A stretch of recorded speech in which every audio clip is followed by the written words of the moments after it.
বিশ্বনবী মুহাম্মদুর রাসূলুল্লাহকে আল্লাহ জানিয়ে দিয়েছেন, হে নবী, আমার নবী ইব্রাহিমকে আমি পদে পদে পরীক্ষা নিয়েছিলাম, প্রতিটি পরীক্ষায় আমার নবী ইব্রাহিম পাশ করে গেছে। একটা পরীক্ষায় জীবনে তিনি ফেল করেননি। এমনকি আগুনের ভেতরে যখন তাকে ফেলে দেয়, বিভিন্ন ফেরেশতারা এসেছে সাহায্যের জন্য।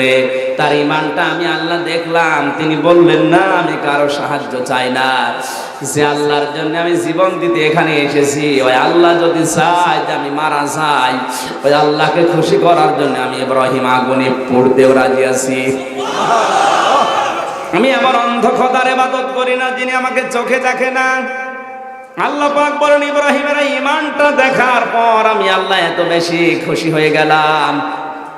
এই যে ছোট্ট বাচ্চা, এর বাবা যখন উপরের দিকে ছুড়ে মারে, যত উপরের দিকে ছুড়ে মারে তত হাসে না কাঁদে? কথা বলা লাগবে কেন? কারণ ওর বিশ্বাস আছে আমার বাবা যত উপরে আমাকে ছুড়ে মারুক, অন্তত মাটিতে পড়তে দেবে না। যত উপরে আমি উঠবো আমারে ধরে ফেলবে।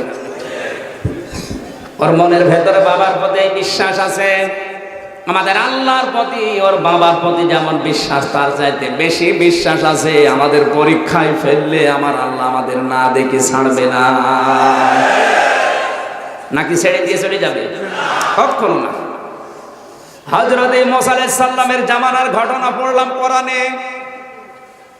আল্লাহ পাক বলেন, জাদুকরেরা যখন একটা একটা করে সাপ বিচ্ছু ফেলে দিচ্ছিল, হযরত মুসা প্রথমে ভয় পেয়ে গিয়েছিলেন। আল্লাহ ডাক দিয়ে বলেন, মুসা আসমাউ ওয়া আরা, আমি সব দেখতে পাচ্ছি এবং শুনতে পাচ্ছি। কিসের ভয় তোমার? হাতের লাঠিটা ফেলে দাও, বাকি যা করার আমি আল্লাহর কুদরত আছে। হযরত মুসা আলাইহিস সালাম লাঠিটা ফেলে দিয়ে যে আল্লাহর কুদরত দেখতে পেলেন, তার ঈমান যা ছিল আরো বেড়ে গেল। মাঝে মাঝে আমাদের উপরে যদি বিপদ না আসে, যে আল্লাহর সাহায্য আপনি দেখবেন কি করে? কথা বলে না কেন? আমি নিজে আল্লাহর সাহায্য পেয়েছি, এই জন্য আমার ঈমানের দিকে তাকিয়ে আমি কথা বলি। কারো কেউ রাজি হবে কে নারাজ হবে আমার দেখার দরকার নেই। কারণ ঘাত প্রতিঘাত সহ্য করে আজ এই জায়গায় বসেছি।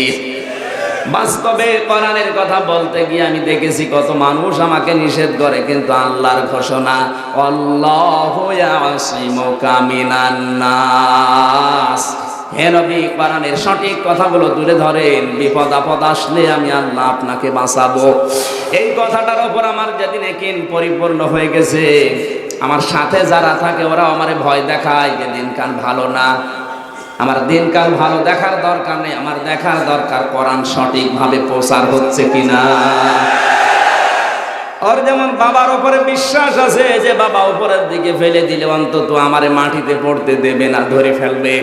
আমার মালিকের উপরে আমার 100% বিশ্বাস আছে। কোরআনের উপরে চলতে গিয়ে, কথা বলতে গিয়ে যদি বিপদে পড়ি, আমার আল্লাহ আমারে ফেলে দেবে না, ধরবে। আল্লাহ এখন দুর্বল?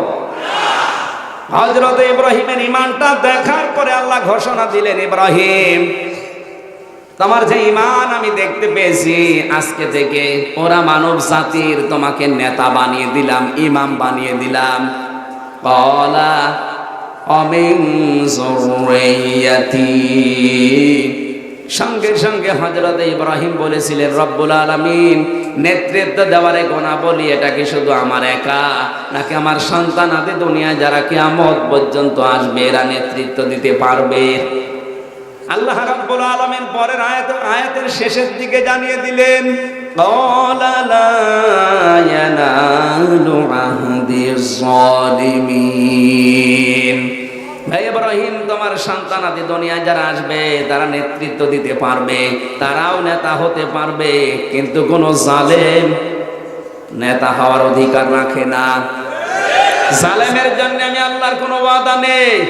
সুতরাং এই জমিনে শাসন ক্ষমতা পেয়ে কেউ যদি জুলুম করে, কেউ যদি অত্যাচার করে, তার জন্য রাজনীতি করা জায়েজ নেই। আর যারা জুলুমের বিরুদ্ধে আছে তারাই দেশের নেতা, এইটাই কোরআনের নির্দেশ। এখন যদি বলেন আমি কোরআন মানি না, সামনে এসে বলেন তো দেখি, আসে সামনে এসে বলেন আমি কোরআন মানি না, দেখেন আমরা কি করি।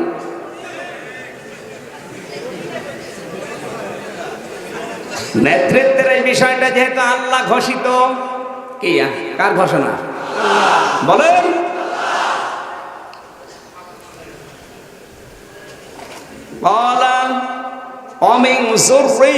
তিনি বলেছিলেন আমার সন্তানাদি যারা কিয়ামত পর্যন্ত আসবে তারাও কি নেতৃত্ব দিতে পারবে, নেতা হতে পারবে? আল্লাহ বলেন পারবে, কিন্তু জালেম যারা তারা পারবে না।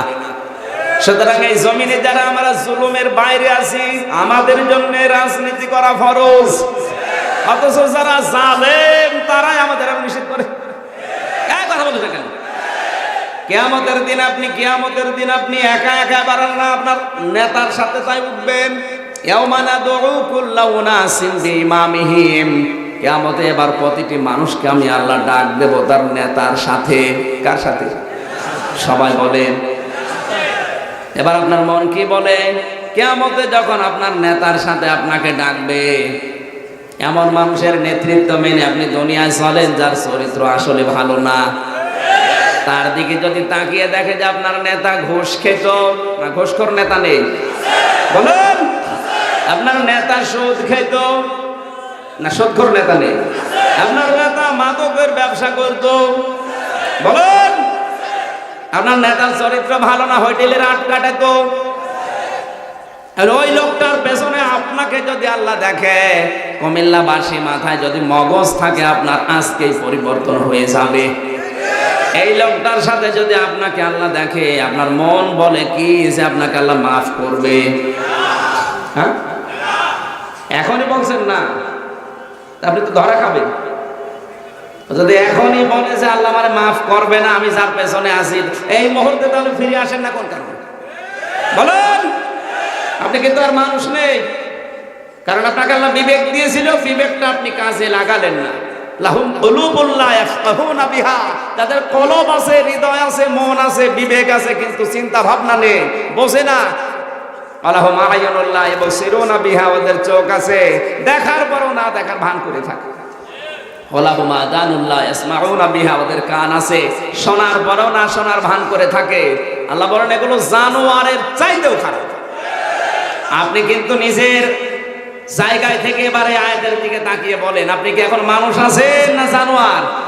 না, জানোয়ার বললেও হবে না। উলাইকা কাল আনআম বাল হুম আদল, জানোয়ারের চাইতেও খারাপ আপনি আল্লাহর কাছে। আপনার জন্য যত 50টা গেট বানানো হোক,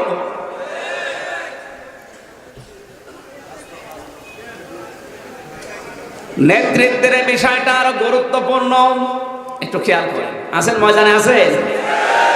লূত আলাইহিস সালামের জামানায় দুইজন ফেরেশতা এসে বললেন, আল্লাহর নবী এখান থেকে আপনার উম্মতদেরকে নিয়ে চলে যান, কিন্তু আপনার স্ত্রীকে আপনি নেবেন না। ফাজাইনাহু ওয়া আহলাহু ইল্লা মারাতাহু কানাত মিনাল গাবিরিন। সূরা আরাফ 8 নম্বর পারা 20 নম্বর পৃষ্ঠার 3 নম্বর লাইনের 83 নম্বর আয়াতটা। আপনার স্ত্রীকে নেবেন না। প্রশ্ন আসতে পারে, লূত নবীর স্ত্রীর চরিত্র কি খারাপ ছিল? না, কোন নবীর স্ত্রীর চরিত্র খারাপ না, তারা চরিত্রহীনাও ছিলেন না। এরপর আল্লাহ যখন গজব দিলেন, লূত নবীর স্ত্রীকে ধ্বংস করে জাহান্নামে পাঠিয়ে দিলেন। কারণ কি? মুফাসসিরিন ইকরাম লিখেছেন, লূত নবীর স্ত্রীর চরিত্র ভালো ছিল, সে চরিত্রহীনা ছিল না, কিন্তু সে তলে তলে চরিত্রহীন লোকদেরকে সাপোর্ট করত, সহযোগিতা করত। কুমিল্লাবাসী, আল্লাহর কসম, আমার বাবার আমার দাদার আদর্শ বাস্তবায়নের জন্য এখানে আসি নাই, এসেছে আমার আল্লাহর রাসূলের আদর্শের বাস্তবায়ন করার জন্য। লূত নবীর স্ত্রী তার সাধারণ মানুষের না, শুধু চরিত্রহীনদেরকে সাপোর্ট করার কারণে, সাহায্য করার কারণে যদি নিজের চরিত্র ভালো থাকার পরও ধ্বংস হয়ে যায়, জাহান্নামী হয়ে যায়, আপনি কি মনে করেন যে আমার চরিত্র ভালো, আমার বউ পর্দায় থাকে, আমার ব্যবসা হালাল, আমি নামাজ পড়ি, রোজা রাখি, দাড়ি রেখেছি, আল্লাহ আমারে জাহান্নামে দেবে? কেন দেবে আপনি টের পাচ্ছেন, কিন্তু এবার টের পাননি? কেন দেবে টের পেয়েছেন? কেন? কারণ আপনি তলে তলে চরিত্রহীন লোকদেরকে সাপোর্ট করেন, আর কিয়ামতের দিন ওই লোকটার সাথে আপনাকে আল্লাহ তুলবে। এবার আপনি নিজে ভাবেন, আপনি কি আসলে মাপ পাবেন না জাহান্নামে যাবেন?